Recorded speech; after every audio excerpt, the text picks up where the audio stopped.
Two friends run a business of getting the items back to their clients. And with their supernatural powers, no items cannot be retrieved by these two. Ban with the power of hallucinations and Ginji with the power of electricity. The only problem is, they have no luck when it comes to money. The story starts with the two heroes introducing themselves to a teller of a DMV. The pointy hair guy is named Mita Ban, while the other guy is Amano Ginji. They also tell her that they are the get-backers. If something is stolen from you, they can get it back 100% guaranteed. But the girl has no clue of what they are talking about, so she just tells them to just pay their violation fee charges and get the heck out of here. Parking violation, the towing fee, and the recovery fee amounting to 51,000 yen. The two shouts for the exaggerated charges. After that, two beautiful girls pass by and Ban compliments the girl by saying she looks like the singer Utada. Both girls giggle and told him that many people says that to her as well.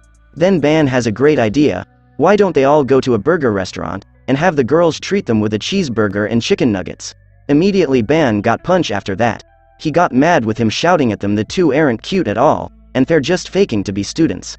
They got back to work that afternoon, letting people know on the streets what service they provide, but no one seems to really care. On top of that, they're hungry, and Ginji is considering to just work on a convenience store or something. But Ban doesn't like that. He reprimanded Ginji of working just part-time and taint their name as the get-backers. He lectures Ginji about pride, and there's no way he'll allow him to work other jobs. However, Ginji is starving because they haven't been eating for the past 3 days, then he got mad and lost it. Blaming Ban for being so stingy on not just paying the small parking fee, then strangling him with all his electricity to punish Ban. A minute later, Ginji apologizes to his friend and tells him it's just he is starving. Next, Ban still has 110 yen in his pocket, but a can of soda cost 120 yen. If only they have 10 more yen, they can share the soda and make it last half that day. They search the whole street for a little luck to look for a drop coin. Then a voice is heard offering them 10 yen.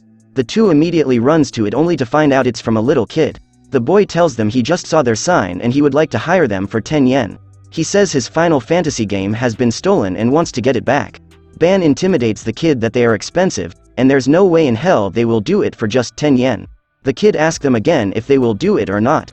The following scene, of course the two heroes are desperate and starving, so they do it anyway, now yelling at another kid to just hand over the Final Fantasy game he stole from their client.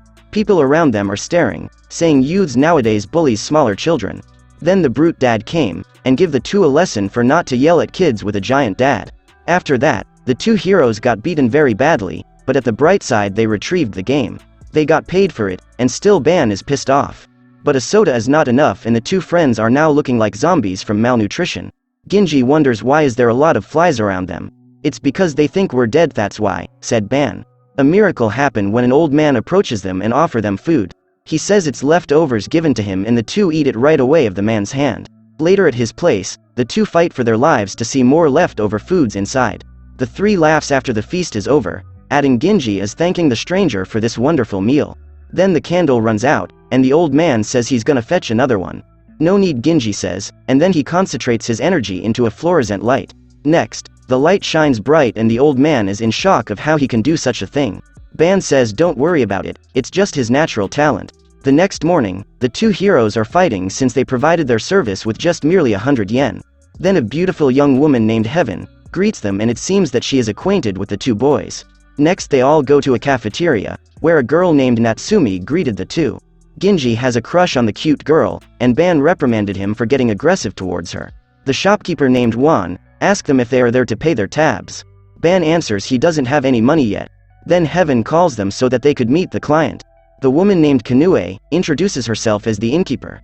She tells her problem about a family heirloom that has been taken from them to pay off some debt. Then showing a picture of the item, which is the inviting cat paw. She adds that it brings good fortune and blessings to the inn, and she asks the two boys if they could bring it back. But Ban refuses to do it. He thinks that they are taking them for a fool and tells the woman to go and just buy a new one. Heaven then says the reward of the job is 500,000 yen, and the client offered 1 million yen for them to just take the job. The two drools for the huge amount of money they are hearing, so of course they will take it. Now outside of a tall building, they are now planning on how to retrieve the big cat from the 12th floor, all the way to the ground. So, they disguised themselves as window washers and carefully watch over the place. They found out that the boss liked pretty girls, so Ban uses his evil eye and make the target see hallucination of a cute girl outside the window. but he says the effect is only 1 minute, so Ginji rushes towards the item.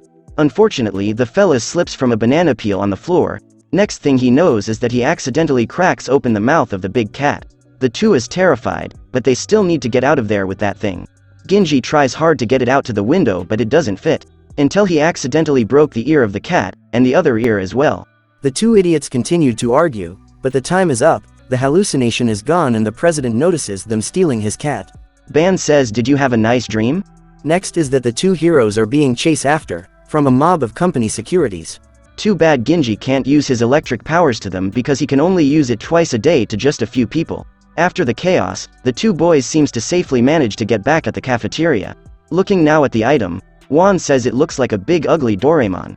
The shop owner says they should just throw it in the garbage instead, but Ban still wants to deliver it to the client. Good thing Natsumi comes to their rescue and says that she can fix it. Soon later, Heaven with the client is running out of patience because the two boys are late. But the woman assures the client that the two heroes are dependable when it comes to doing their job. And right on time they finally arrived, bringing along with them is this huge item covered with newspapers all over. Ban apologizes for the wait, and then revealing now the new and improved cat. It became an art project of a child-minded person, which is made from pile of garbage. Heaven is shocked, not knowing what to say to the client. The two immediately begs for forgiveness, but good thing the client is very forgiving and handed them the agreed payment. Ban boasts that his team can retrieve any item 100% guaranteed, and it's a pleasure of doing business with her. Of course Heaven took her 30% commission for finding them a client, and Ban isn't happy at all. The morning after, people are staring to a pile of garbage, which is basically the heroes use as a disguise so that they could park their car for free. Ban wakes up and Ginji is still sleeping, so he has to wake him up. After that, Ban shamelessly takes a bath where everyone can see, and Ginji is a bit shamed of it. The two are now excited because the cafeteria owner says he has a place for these two, and Ginji is hoping for an apartment with a separate bathroom. Next thing they know, they came back for their car and it's already gone. They go to the DMV yet again and pays up for a hefty amount of cash. Next scene as promised, Juan shows them a brochure of the new apartment they will soon move in. The two heroes are in shock of what they seeing because for them it's such a palace. Juan added, on top of that they can live there free of rent for a whole year, and still the two are in disbelief. Ban asks what's the catch, and the cafeteria owner says they just have to retrieve something for the owner of that apartment. Soon later, they both go to the said address and in front of them is a tall building. Ginji is just so happy to see what's inside of the place now, only to find a group of mob gang is already taking over the place. The boys accidentally reveals that they are now the owner of the place, so the mob took care of them by beating them up. After that, the two boys are in terrible shape after believing a good place like that is too good to be true. Juan did explain to them that the item to be retrieved is the apartment itself that was stolen by that mob gang. So he thought their job slogan is they can retrieve what was stolen 100% guaranteed. But Ban still stands to what their job policy is, and is planning to finish that job.